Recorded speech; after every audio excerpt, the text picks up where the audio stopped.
going 5 na. Going 5. This November. This November. So, isipin mo yung 80 pieces na parang binabakod ko siyang ganyan, parang mukhang maraming tingnan. So, hindi na siya 80. Meron Pero na rin siyang... pero nung itong magpo 5 years na. Ano lang para sa mga viewers natin, ito 4 years mahigit. Tapos nag-umpisa ka talaga sa parang 80 pieces. 80 pieces. Ngayon ba sumasahod ka doon? Parang Kailangan.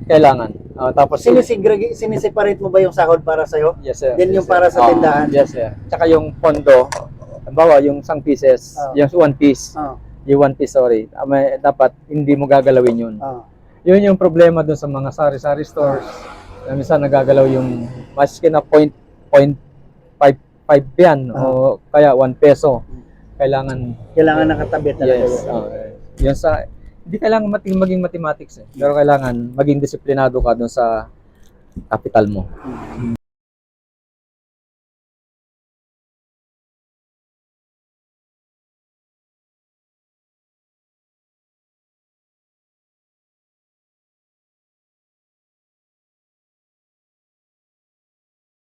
Ngayon, pag 1,000 doon, yun, makakamura ka.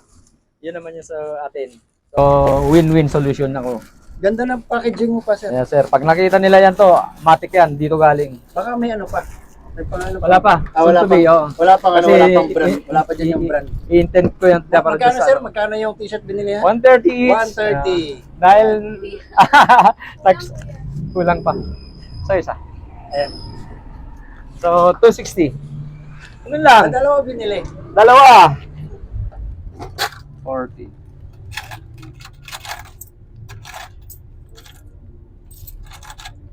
Two, 40, 60.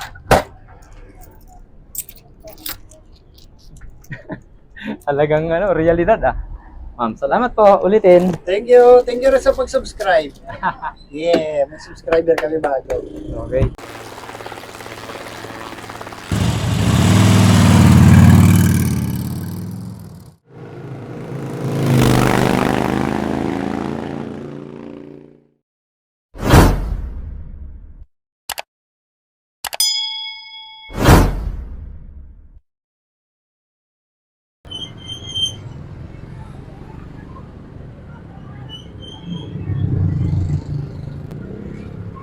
Andito na si Sir Doms. Sa wakas. Na-vlog.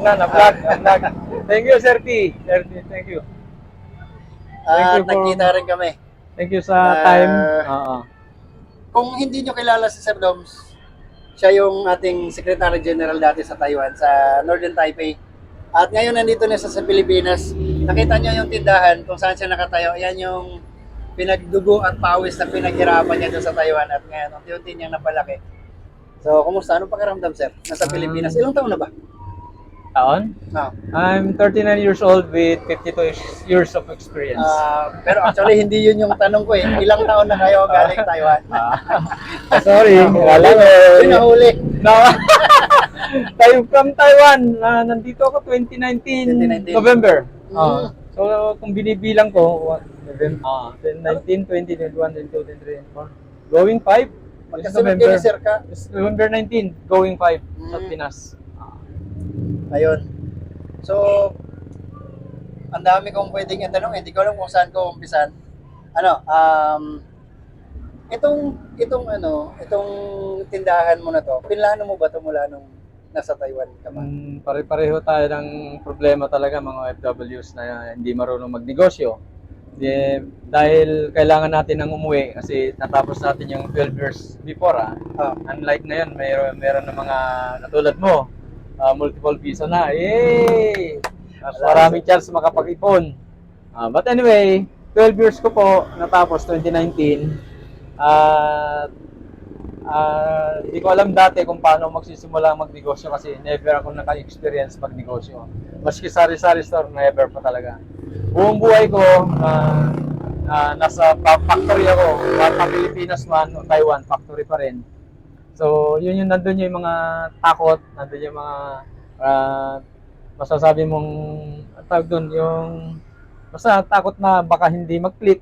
But yun, sabi ko, nagsimula ako sa overruns kasi usong-uso that time, overruns. Sabi ko, wala nang isip-isip. At within 2 weeks, nagpahinga ako konti.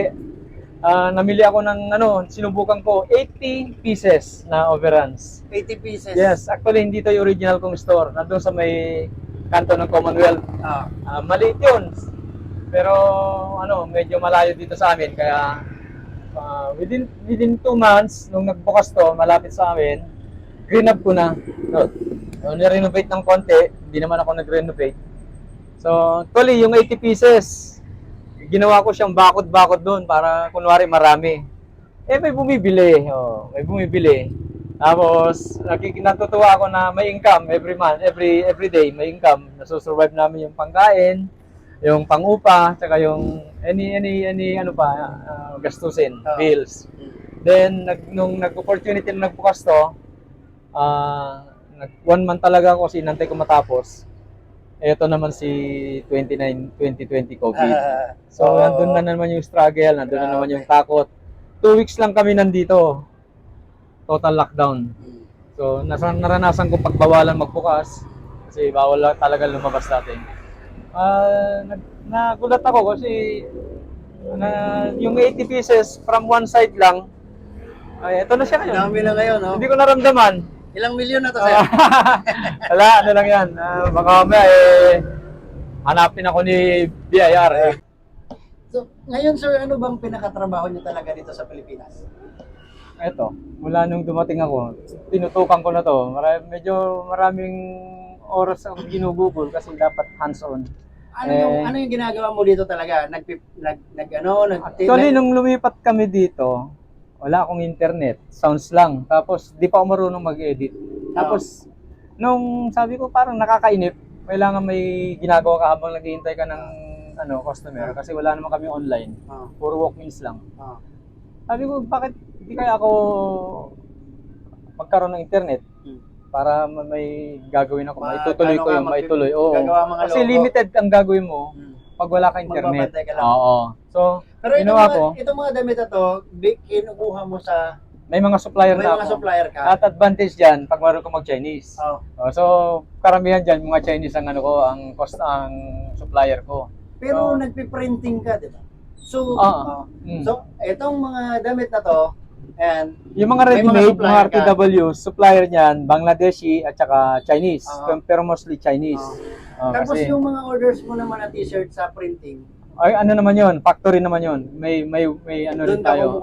Pero siyempre, pag dito gawa, mas priority ko pag made in the Philippines kasi para yung logo noon paano sinong gumagawa? Yung logo ng mga printing pang-print, di ba? Yung printing ko depende doon sa mga customer na gustong magpa-customize. Kung magbibigay sila ng logo sa iyo. Pero meron ako sariling clothing line. Pero ang tema ko kasi kaya One Philippines, One PH kami, One Philippines kasi ang tema yan, souvenir items. Souvenir all over item. the Philippines. Ano yung mga product mo doon sa mga maliban sa t-shirt? T-shirt, mug, lahat ng uri ng mug, beer mug. Ito yung mug. Mga beer mug, mga mga beer mug. Tapos yung mga iba-ibang klase ng mug. Merong yung idealist na yun, product mo rin yan. Soon to be. Baka next year. Pero itong mga printing na yan. Yung mga printing na, yes. Ito, ayan. Gumagawa na ako ng ID. Gumagawa ka na ng ID. Hood. Ano ba ba? Mga hood na jackets. Mga cup. Yun, customize ko yung mga cup doon sa taas. Customize yung mga cup. Pero yung mga print lang. Kasi usually yan naman talaga eh. Then, yan, unti-unti. Pero itong bumubuhay sa amin, documents. Lahat ng estudyante dito yan. Ano yung gana dyan? Mga printing. Xerox. Kaya dami ko ng machine. Photocopies. Ang daming makina. Malayo pa kami sa school, pero dito lahat. Di, simple lang. Milyonaryo talaga si Sir Dom. Milyonaryo. Laminate. Yung mga basic na ginagamit sa mga schools. Ito, mga gamit ng printing. Tataas, parang may makina yata doon. Ito, makina para sa cup. Ito naman sa mug.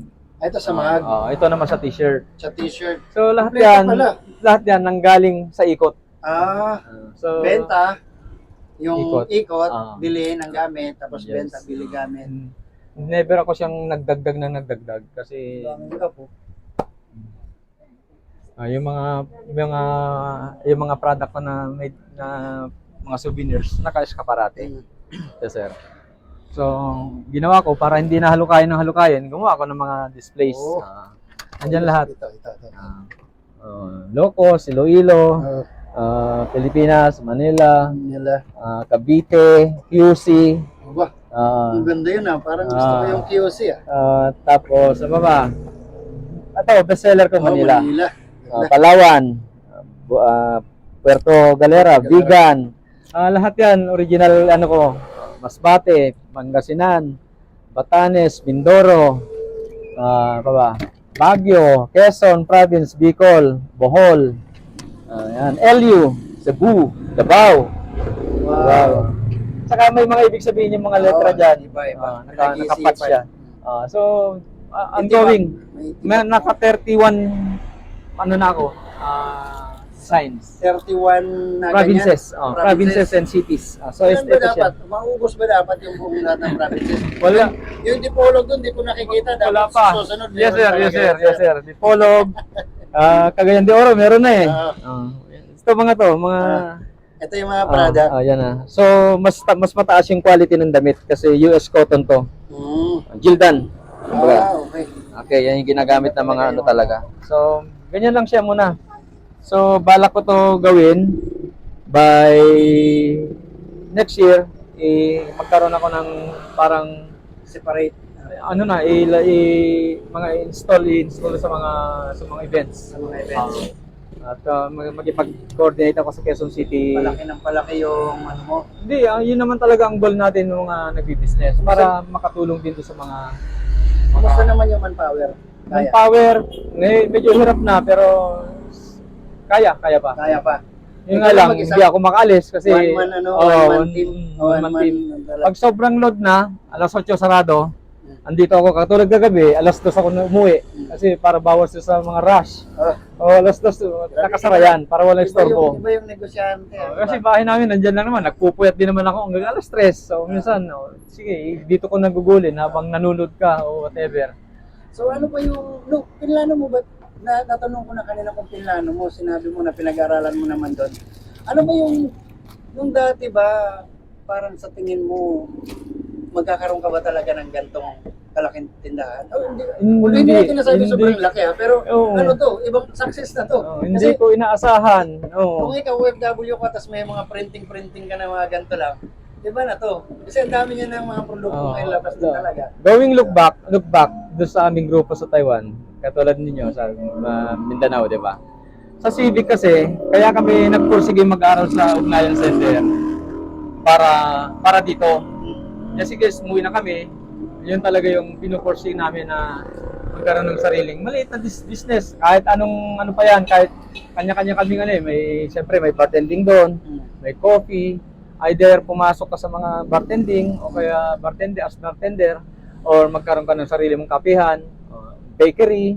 So yun yung mga namin, yung mga goal namin nung nasa Taiwan pa. So unfortunately, may mga bumabalik pa rin talaga. Talagang di natin magpilit. Kasi minsan, katulad ko, kung di lang malakas ang loob mong magnegosyo, i-compare mo kasi yung kinikita natin doon, ano talaga iba yung Taiwan. Tsaka matik yun malinis na. Meron tayo inaasahan. So ito, kung hindi matyaga, hindi malakas ang loob mo, wala kang gustong patunayan, hindi ka talaga magtsatsagang mag-install ng sariling business. But awa ni Lord, ito naman po natutunan ko siyang passion ko to Yun yung importante, passion, tsaka totoo yun, yung place, ito mo, nasa gilid ka ng kalsada, tapos visible ka sa lahat. Corner So, yan yan, yung corner. Lalo na street. Tapos yan, ganda. Sir, sa tingin mo, itong negosyo na to, sa tingin mo yung mag-aangat talaga sa'yo? Wala akong ibang maisip kasi yung passion ng ito lang. Maraming offer, maraming trabaho. Actually 2021, napuweran ako as may multiple visa na. Parang that time hindi pa ganun kaano supervisor na. Mga local na yung ano ko. Pero tinurn down ko na yon kasi bukod sa nakapagsimula naman na ako, pinili ko na talaga kasi yun yung sinasabi nilang passion na gusto mo, tapos makakasama pa yung Na pamilya. umaasa ka na parang Yes. kikita din talaga to. Oh, may After, may na ano eh. parang naramdaman mo. May mga disadvantage pa akong nararamdaman na takot akong mangutang para do sa mas malaking Mas goal malaki. ko. Yung sublimation kasi ang pinaka final goal ko eh. Ah. Kasi naniniwala akong daming sports event dito, basketball. Ah. Sa Taiwan ganun din. Tsaka ang ganda May ng market. location. Ganda ng location mo dito. Oh, ayaw kong tumanggap ng mga gawa na hindi ko pinaghirapan. So pwede kong ipagawa pero hindi ako masaya eh. So time will come there pag ginusto ko na talaga yung goal ko na yon, sublimation para sa mga uniforms. Yun yung para magkakaroon na rin siguro ako ng mga manpower, yung mga inaantay kong break. Ito importante to isa. Yung nag-umpisa ka, kasi ang daming nag-uumpisa na parang hindi nakakarating sa gantong sitwasyon. Nung nag-umpisa ka, paano ba? Ano bang gagawin talaga? Ba't ang daming nag-uumpisa na hindi naman natuloy-tuloy? Nung una, nandun talaga yung takot. Nandun yung takot. Tapos, pero kailangan mong pagporsigihan kasi ayoko nang mamasukan ulit eh. May gusto rin akong patunayan na hindi, tama na. Tama na yung nakapag-ipon naman ng konti. Kailangan magsimula naman ako ng ibang venture para sa sarili ko naman. As boss naman. Boss. Yun. Boss sa sarili ko. Oh. Sa tingin mo ba yung ibang nag-failure, may mali sila? Palagi ko yung yung passion. Kasi kung hindi mo alam yung gusto mo, ano yun? Napilitan lang, gano'n? Napilitan, tsaka hindi ka masaya, doon bumibigay. So, dapat alam mo talaga Pag yung... hindi ka masaya, pabayaan lang. No? Oo, tapos maghahanap ka ng ibang hahawak o kaya maghahanap ka ng ibang tutulong sa'yo or partnership. Yun yung medyo hindi mo na kontrolado pagka ganun. Pagka ganito kasi, ang naging ano ko rito, yung basehan, yung 80 pieces eh, na try. Actually, ano yun, tried lang, sinubukan ko lang yun. Pero dahil may bumibili, tapos nasusustain yung everyday namin, that time pandemic pa, sabi ko, may pag-asa to. Tapos yun nga, ipupursige ko yung printing press ko kasi yun talaga, naging stepping stone ko lang to mga to, yung mga RTW. Habang nag-iisip ako ng plano. So, nagbebenta ako, tapos humihingi na ako ng tulong doon sa mga katulad ng inaanak ko, tapos yung mga kakilala, dalawa sila actually, para tumulong sa akin sa mga editing. Tapos, nakatulong sa akin sa YouTube kasi, andyan na lahat eh. YouTube University tawag ko dyan eh. So, natuto ako ng sobra para doon sa mga, di pa ako ganun kahusay sa editing. Pero technicality, medyo gets ko na. So, mostly, copy sa Google sa mga idea, then kailangan mong baguhin kasi tatak mo na yun eh. So, kailangan mong iayos. Kung kuha ka lang na idea, bakit kaya nagsusurvive yung mga souvenir items? So, yun din yung mga tanong ko. Trinay ko, ayun. Anong taon ka nga nag-umpisa, sir? Dito, December 8, 2020. December 8, 2020. No. December 8, 2019. 2019. Kasi 2 weeks lang ako nagpahinga eh. Guna. So, tandang-tanda ko yun kasi death anniversary ni John Lennon yun eh. 4, 5. Going 5 na. This November. This November. So, isipin mo yung 80 pieces na parang binabakot ko siyang ganyan. Parang mukhang maraming tingnan. So, hindi na siya 80. Pero nung itong magpo 5 years na, para sa mga viewers natin, ito 4 years mahigit. Tapos nag-umpisa ka talaga sa parang 80 pieces. 80 pieces. Ngayon ba sumasahod ka doon? Parang kailangan. Tapos siniseparate mo ba yung sahod para sa iyo? Yes, sir. Then yung para sa tindahan. Yes, sir. Tsaka yung pondo, halimbawa yung isang pieces, yung 1 piece. Yung 1 piece, sorry. Dapat hindi mo gagalawin yun. Yun yung problema doon sa mga sari-sari stores. Minsan nagagalaw yung maski na 0.5 yan o kaya 1 peso. Kailangan nakatabi talaga. Yes. Yun hindi kailangan maging mathematics eh. Pero kailangan maging disiplinado ka doon sa capital mo. Hindi mo dapat galawin yan kahit anong mangyari. So minsan may kalimbang, minsan may sobra-sobra. Pero sumasahod ka talaga buwan-buwan. Importante, ano yun eh, ano yun, di Kasi ba? nakita mo naman yung ano sir, yung mga machine. Dati wala naman yan. Mm. So, Yung sahod mo at saka yung kinita ng tindahan, yung kinita ng tindahan para sa mga machine. yes. Tapos yung sahod mo, gamit mo talaga para sa Pag sumobra kasi yung monthly invest ko sa kanya, Oh. pag sumobra na, yun na yung mga machine. Mm. Kailangan Ah, yan. mag-additional. Ah. So, yung kinukuha mo sa isang araw, i-multiply mo sa 1 month yan eh. Rolling lang Pag sobra, yun na yung mga investment mo, panibago. Paano So, mo hindi kinu- ka dudukot ng panibago. Paano mo kinukompute? Araw-araw? Araw-araw, sir. Yung araw-araw ng tubo ng araw, tabi. Tabi. Tinubo mo ng araw, tabi. Yes. Tinubo Yes. mo ng araw para sa'yo, Ilipat. tabi. Kasi yung 1 month ko rito, 6,000. Mm. So, ang gastos ko rito, 230 lang. Mm. Sama na yung tubig, kuryente, 230. dapat 230. Ah. Bukod doon sa mga items. Ah. So, yung 230, araw-araw yan. Kasi kung dati ginagawa nung hindi pa tayo natuto, monthly. Mm. So, magugulat ka, bill na naman. May Ang taas, may no? 1 month, babayaran ka na naman sa isang sa shop mo. Ah. So, mali pala. So, unti-unti Mas kang... mabuti palang araw-araw computein. Then, Mas mabilis. uma-attend ako doon sa mga seminars na provided ng Quezon City Development, Business Development. Mm. So, yun yung mga nakakatulong para sa in-improve mo yung ano mo, yung paglago ng maliit mong negosyo. Yes, sir. Paano mo ba, yung sekreto mo para umabot sa ganito kalaki? Parang siguro kung nasagot mo ka na, sagutin ulit natin. Yung kalaki, actually, hindi pa ganun sa tingin ko. Pero Ano marami siya eh? nagsasabi, nakikita nila eh. Ano, di ba? Kung, Oo. kung bar graph to, Oo. gano'n ba? Ganyan o gano'n? Ah, 90 degrees kasi yung Eh, ano eh, di ba? Ganon. Yung mga Pero yung mga, so, hindi, naramdaman ko na lang siya nung iba ang nagsasabi sa akin. na, So, hindi lang ikaw, sir, Oo. dahil hindi tayo nagpa-vlog. Oo. Sabi niya, so, yun Kasi yung... dati nung pinicture mo, makita naman sa picture, payat eh.